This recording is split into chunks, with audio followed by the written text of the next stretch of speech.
Wall Street expects a pro-business Trump administration to boost returns in sectors like energy and financials.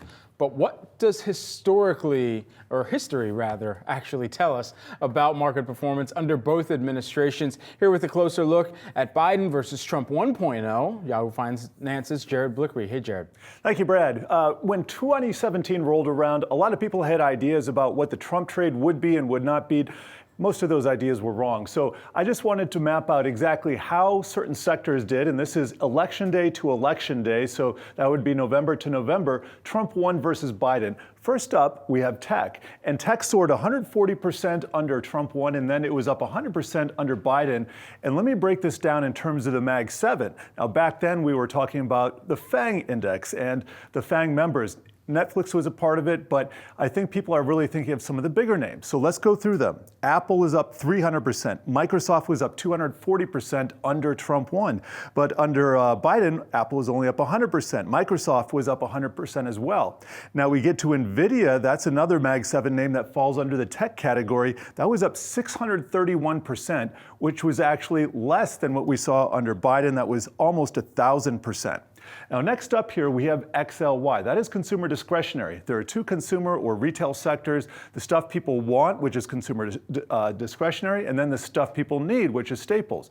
So we're talking about consumer discretionary here. There are two big names under there, Amazon and Tesla. Amazon up almost 300% under Trump, and that's despite all the animosity between Bezos and Trump back in the day. And then it was up 31% under Biden, and then Tesla was up almost 1,000% under Trump, and then it was up 78% under Biden. And who knows what we're going to see in the next administration, but we have to talk about healthcare here too, because surprisingly, healthcare did a little bit better under Trump than it did under Biden.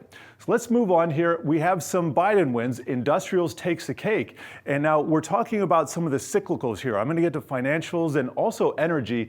And to do that, we really have to take a look at the 10-year T-note yield. This goes back to the 1980s. And what I want everybody to notice is it goes from the upper left to the lower right here, all the way down.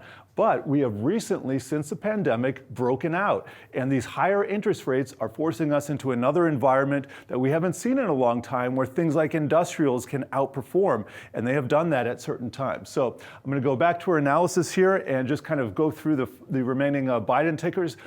Biden won industrials by, let's see here, we got XLI up about 50% under Biden versus 30% under Trump. We can also take a look at financials. For all the talk about deregulations, financials actually did a lot better under Biden, and that gets back to the interest rate situation. The 10-year T-note yield and widening yield curves at various times, that has given financials an edge. And you could say we're kind of getting back to normal business after 10, 20 years of preternaturally low interest rates. I'm going to round this discussion out with energy, and you're going to see this is the one outlier. Energy actually dropped 56% under Trump, and it gained 205% under Biden. Now, that was a huge flip from what people thought when we came into the first Trump administration. And I'm also going to tell you that TAN, this is a solar ETF, and I love this. It was up 267% under Trump, and it was down 40% under Biden. So not everything kind of works out the way we might think heading into these things. I think heading into the Trump inauguration, what's really providing the biggest tailwind for stocks is that huge CPI report that we saw, where the inflation rate came in lower than expected. So putting it all together, I think we got quite a show for us for 2025. You certainly do. It sounds like it's shaping up like that. Jared, thanks so much.